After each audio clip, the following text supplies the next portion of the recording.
जो मंशूर दिए गए हैं जमातों की तरफ से, तो मुस्लिम लीग नून के मंशूर पर बात हो रही थी अबसार साहब, और देखा जाए तो वाकई उसमें टारगेट सेट किए गए हैं। बताया गया कि शरह नमू को 6% तक लाया जाएगा। IMF के अहदाफ के क्लोज रख के चीज़ें हैं जो शहजाद साहब भी बात कर रहे थे। आपके ख्याल में आप जब तमाम मंशूर को देखें तो कितने काबिल अमल हैं, और आपकी राय में भी खुद अवाम लोग कितना जानते हैं वोट डालने से पहले कि कौन सी जमात क्या ऑफर कर रही है उनको अगर उन्हें वोट दिया जाए? ये आइडियल सिचुएशन है जो आप बात कर रही हैं कि अवाम मंशूर को जाने और उसके मुताबिक वोट दें। और यूरोपियन ममालिक में या जहाँ पे जमहूरियत बहुत मजबूत हो चुकी है, मोस्टली वेस्टर्न कंट्रीज़ में, वहाँ तो मंशूर के मुताबिक ही सियासी जमातों को वोट मिलते हैं और मंशूर एक बहुत आम चीज़ होता है। लेकिन हकीकत ये है कि हमारे मुल्क में मंशूर की कोई इतनी औकात नहीं होती, और वो एक लिखाई पढ़ाई है सिर्फ, जिसको जल्दी जल्दी से लिख के एक आपने टिक बॉक्स करना होता है कि ये भी हमने काम कर लिया, ये भी कर लिया, ये भी कर लिया, तो टिक बॉक्स एक है, वो कर लिया टिक आपने। लेकिन इस दफ़ा जैसे शहजाद साहब ने कहा है कि ये इस दफ़ा थोड़ा सा एहसास हुआ सियासी जमातों को, और उन पर प्रेशर भी आया है, इस पर बात भी हो रही है मंशूर की, और इसीलिए शायद मुस्लिम लीग नून का मंशूर जो है वो ज़्यादा वाज़े और काबिल अमल लग रहा है। लेकिन अमली तौर पे क्या होगा इंतखाबात के बाद, असल बात यह है कि मंशूर उस वक्त हवा में उड़ जाता है जब 2 या 3 सियासी जमातें या मुख्तलिफ सियासी ग्रोह मिलकर हुकूमत बनाते हैं। मसलन अगर इन इंतखाबात के बाद पाकिस्तान पीपल्स पार्टी और PTI मिलकर हुकूमत बनाएं तो दोनों के मंशूर में मुतजाद बातें हैं और वो इकट्ठे चलना उनके लिए मुश्किल हो जाएगा। बीच में MKM का मसाला डाल लें, आप किसी और सियासी जमात का तड़का लगा लें। तो इसलिए मैं ये समझता हूँ कि अवाम को ये फैसला करना चाहिए कि एक सियासी जमात कम अज़ कम सिंपल मेजॉरिटी ले, ताकि उसको अवाम भी और मीडिया भी ये पूछ सकें कि आपने ये मंशूर दिया था, आपको इसमें क्या रुकावट आई, अनलेस कि कहीं आईनी तरमीम कर रही हैं और उसके लिए आपको 2/3 मेजॉरिटी चाहिए, तो वो अलग बात है। और उसमें मेरा ये ख्याल है कि अगर एक सियासी जमात के पास सादा अक्सरियत हो और वो अपने मंशूर पर अमल करे, तो 2 नुकात जो है, दो हमारे मुल्क में जो सबसे बड़े मसले हैं इस वक्त, वो ये है, एक तो मईशत का है, नंबर 1। जिस हुकूमत, जो भी पार्टी हुकूमत में आए, उसके लिए पहला 1 साल बहुत ज़रूरी है। जो हसन निसार साहब बता रहे थे ना, अभी जिस खदशे का इजहार कर रहे थे, मैं उससे मुत्तफिक नहीं हूँ, और मुझे उम्मीद है कि हमारे मुल्क के हालात भी बेहतर होने हैं। रूड़ी की भी सुनी जाएगी एक दिन, और रूड़ी ने तो यही रहना है ना, वो तो नहीं जा सकते कहीं, तो हमारी भी शायद सुनी जाए। लेकिन एक सियासी जमात जिसको अक्सरियत आए, उसके लिए पहला साल बहुत अहम है। उसमें मईशत को और अदालती निज़ाम को अगर वो दुरुस्त पटरी पर डाल सकें, मैं ये नहीं कहता कि वो बेहतरीन हो जाएंगे, लेकिन एक समत दुरुस्त कर दें, तो मैं समझता हूँ अपने मंशूर का 50% तो वहीं अचीव कर लेंगे। बाकी बातें जो है ना, वो बात की हैं, और ना ही पूरा कोई सियासी जमात मंशूर कर सकती है, ना होगा। तो ये 2 बातें, 2 मामलात ऐसे हैं जिससे आवाम को फौरी तौर पे शॉर्ट टर्म और मिड टर्म रिलीफ मिलेगा, और अदालती निज़ाम बेहतर हो जाए तो लॉन्ग टर्म रिलीफ है। तो इसके लिए क्या हो सकता है, किस तरीके से हो सकता है, किस तरह सबको साथ लेके चला जा सकता है, इस पे अमली तौर पे करना बहुत ज़रूरी है। ठीक हो गया जी। ज़ैगम साहब आपकी तरफ आऊंगी, तो कमेंट कीजिएगा मुख्तसरन तीनों मंशूर का, अगर आप किस तरह समझते हैं काबिल अमल किसका है। एक PTI ने बात की जो ऊपर भी हमने जिक्र किया, वजीर आजम का बराह रास्त इंतखाब किसी पार्लिमानी निज़ाम में ऐसा नहीं है, ये कहाँ से नज़ीर लेकर आए हैं? क्या PTI बिलवास्ता तौर पर फिर वही बात सदारती निज़ाम लाने का इंदिया दे रही है? अबसार साहब ने अवाम को मशवरा दिया कि वो किसी पार्टी को सादा अक्सरियत दें। किसी पार्टी के सादा अक्सरियत लेने का इन्हिसार जो है वो इस बात पर है कि मिसाला हल्का होगा या तेज़ होगा। अगर मिसाला थोड़ा तेज़ होगा तो आसानी से सादा अक्सरियत मिल जाएगी। देखिए, मुस्लिम लीग नवाज का हांडी बनानी शुरू कर दी है मसाले डाल के जी, तो हमने क्या बनानी है जी, हमने तो खानी है 5 साल जो पकेगा। ठीक है। मुस्लिम लीग नवाज के मंशूर ने मुझे एक दफ़ा तो यरका दिया। जब मैं उनकी वेबसाइट पर गया और मंशूर वाले पोर्शन पर गया, तो वहाँ पे लिखा हुआ था स्लोगन, हम तैयार हैं फिर से। तो मेरी आंखों के सामने डार साहब का पुरजलाल चेहरा आ गया और 16 माह की कारकर्दगी आ गई। लेकिन मंशूर पढ़ा तो अच्छा लगा, बहुत मेहनत से लिखा गया है, बड़ा कंप्रीहेंसिव है, और उसमें बहुत सी दिलचस्प बातें, हर शोबे का अहाता है। मैं हर मंशूर की 1-1, 2-2 बातों पे बात करूंगा, क्योंकि जाहिर है तफसील से बात करना मुमकिन नहीं। एक तो उन्होंने कहा जी 62, 63 को असल सूरत में लाएंगे। अब इस पर डिबेटेबल है, मतलब जो 18वीं तरमीम में थोड़ी सी तब्दीलियां की गई थी शायद उसको पीछे ले जाने की बात कर रहे हैं, ज़ियाउल हक साहब तक ले जाने की बात करें, क्या करें, लेकिन मौजूदा हालत को चेंज करना चाह रहे हैं 62-63 की, और नैब का ख़ात्मा चाहते हैं। ये वो दो चीज़ें हैं जिनकी मुहाफ़िज़ मुस्लिम लीग नवाज़ थी। लगता है कुछ समझ आई है, मुश्किल से आई है, लेकिन चलो आई है, अल्लाह करे सब जमातों को बहुत कुछ समझ आए। निज़ाम इंसाफ की बात की, बहुत अच्छी बात की, अल्टरनेट डिस्प्यूट रेजोल्यूशन को की, जिसको उन्होंने पंचायती निज़ाम कहा। इस पर जस्टिस मंसूर अली शाह पंजाब में बहुत आला काम करके आए हैं, उस पर बिल्ड करने की ज़रूरत है। कमर्शियल कोर्ट्स की बात की, बहुत सी काबिल अमल तजवीज़ें हैं जिन पर आसानी से अमल हो सकता है। और सबसे अहम बात मईशत है।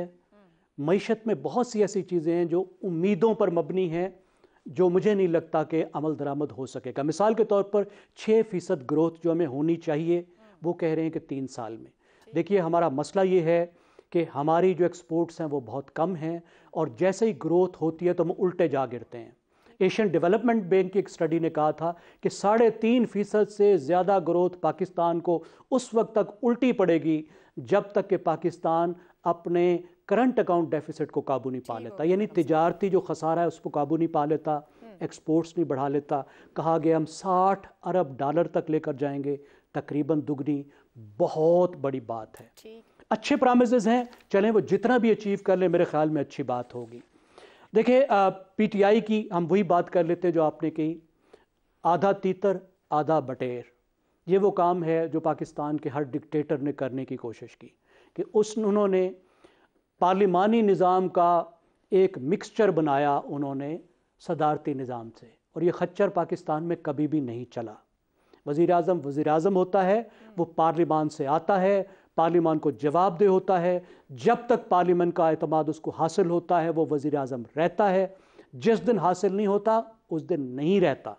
या तो फैसला कर लें, सीधी सीधी बात करें कि सदारती निज़ाम चाहिए। मेरे ख्याल में ये बिल्कुल नाकाबिल अमल तजवीज़ है। पॉपुलेशन पे उन्होंने बात की है जो मुझे पसंद आई, पॉपुलेशन कंट्रोल बहुत अहम है। मुस्लिम लीग नवाज़ ने इस पर बहुत ही होम्योपैथिक बात की, इत्तफाक राय कायम करेंगे। अरे भाई, कब इत्तफाक राय कायम करेंगे? जब 50 अरब आबादी हो जाएगी आपकी, कब करेंगे? ठीक है जी। आखिरी बात देख लेते हैं पीपल्स पार्टी की। बहुत सी अच्छी बातें भी हैं, लेकिन बेशुमार उसमें हवाई बातें हैं। तालीम सबके लिए, एक बात आपको बताऊं, इस वक्त पाकिस्तान में 32% स्कूल से बाहर है बच्चे, सिंध में 44% बच्चे स्कूल से बाहर हैं, जो 2.5 करोड़ बच्चे स्कूल से बाहर हैं। हसन निसार साहब, आपके ख्याल में किसने अवाम की नब्ज पर हाथ रखा है? और ये भी कहिएगा कि क्या अवाम भी मंशूर देखते हैं हर बार वोट डालने से पहले? हम भी बड़े मज़ाहिया जुमले बोलती हैं। अवाम की नब्ज तो डूबी हुई है, खैर सियासी तौर पे भी डूबी हुई है। अच्छा, रह गया आपका सवाल, तो माजी की तरह हर पॉलिटिकल पार्टी नहीं, हर नॉन पॉलिटिकल पार्टी का हर मंशूर बोदा, बेकार, फ्रॉड, ख्वाब फरोशी का शाहकार और नाकाबिल अमल है। ये हो जाएगा, वो कर देंगे, ये कर देंगे। कैसे कर दोगे? लॉजिकल तरीके से कन्विंस करो ना। It takes only few lines. जैसे सोलर वाली बात है, दैट मेक सेंस। उसकी वजह है बिजली के वो इतने यूनिट्स तक फलाना। आप अगर सोलर का फ्लड कर दें, उसमें फैसिलिटेट करें लोगों को, और ये और वो उसकी इंस्टॉलेशन वगैरह वो सारा डाल के, that's achievable. The rest stupid, humbug. सवाए PTI मंशूर के एक नुक्ते, एक की बात कर रहा हूं, या वादे के, और वो क्या, जो भी आपने मेंशन किया है कि वजारत उज़्मा की इस मनहूस सौदे की टर्म 4 साल की होगी। Now this is the only thing which is achievable. जो बाकी जो कह रहे हैं वो भी नहीं, ओनली दिस इज अचीवेबल। कलामी की माजरत, वो तो फिर साथ ये भी कह रहे हैं कि वजीर आजम का बराह रास्त इंतखाब ये तरमीम के जरिए के बगैर मुमकिन नहीं, और ऐसा कोई मिसाल भी मौजूद नहीं दुनिया में जहां वजीर आजम का बराह रास्त इंतखाब होता हो। ये कैसे होगा? नहीं, उसको छोड़ दें। मैंने कहा है ना कि सवाए मंशूर के उनकी एक नुक्ते या वादे की, जो मैंने आपको मेंशन किया है कि मुद्दत कम हो जाए, आप ये 4 साल की टर्म, बस खत्म। बाकी एक्शन रीप्ले है, इसके अलावा कुछ भी नहीं। जो होगा वो फिर काबिल दीद होगा। जिस तरह के इलेक्शन पहली बार पाकिस्तान में हो रहे हैं, इसके नताइज भी पहली बार पाकिस्तान में अपनी किस्म के ही होंगे। पहली बार ऐसे इलेक्शन है तो फिर नताइज भी मुख्तलिफ आएंगे। सामने की बात है, कभी हुआ ऐसा? धांधलियां चलती थी, जो रू हो गया जी फलाना हो गया।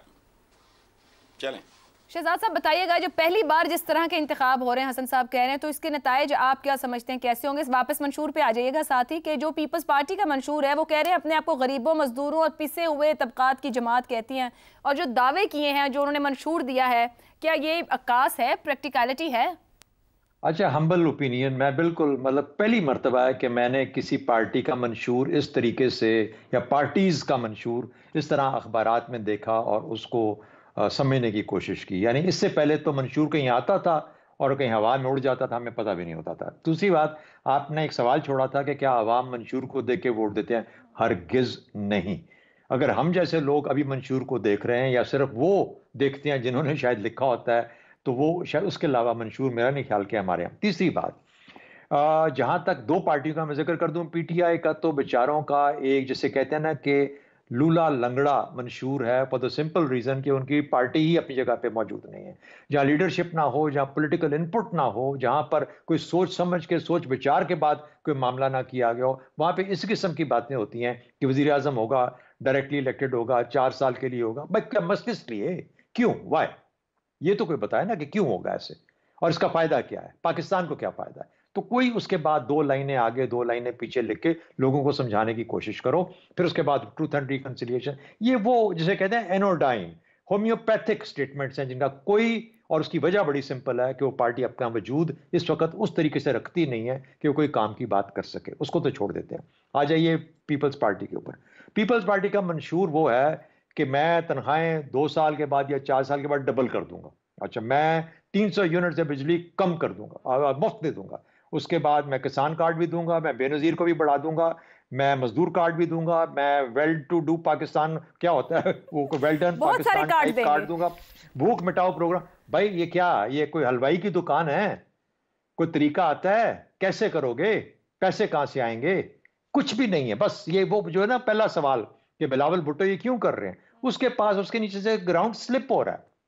पॉपुलिस्ट, देखा ही नहीं, सोचा ही नहीं कि शायद मीडिया में कोई बैठ के कभी सवाल पूछेगा, और फिर शायद उनको ये भी पता है कि आज तक कभी किसने देखा है कि मंशूर क्या था और बोला क्या था जलसों में और अचीव क्या किया? आज तक कभी किसने कुछ नहीं किया। तीसरी बात, पीएमएलएन का पहली मर्तबा ऐसा मंशूर है जो कि किसी चीज से रिलेटेड है, कोई फिगर्स हैं, कोई फिगर्स को हम चेक कर सकते हैं 2 साल बाद, 4 साल बाद। उन्होंने फिगर 1-1, 2-2, 3-3, 4-4 साल के दिए हैं। मैं ज्यादा डिटेल में नहीं जाना चाहता, अखबारात में हर चीज अवेलेबल है और बेहतरीन तरीके से उसको डायसेक्ट किया गया। लेकिन मोस्ट इंपॉर्टेंटली जो आईएमएफ है उसके जो अहदाफ हैं उनके साथ बिल्कुल मेल खाता है, आराम से चलता है।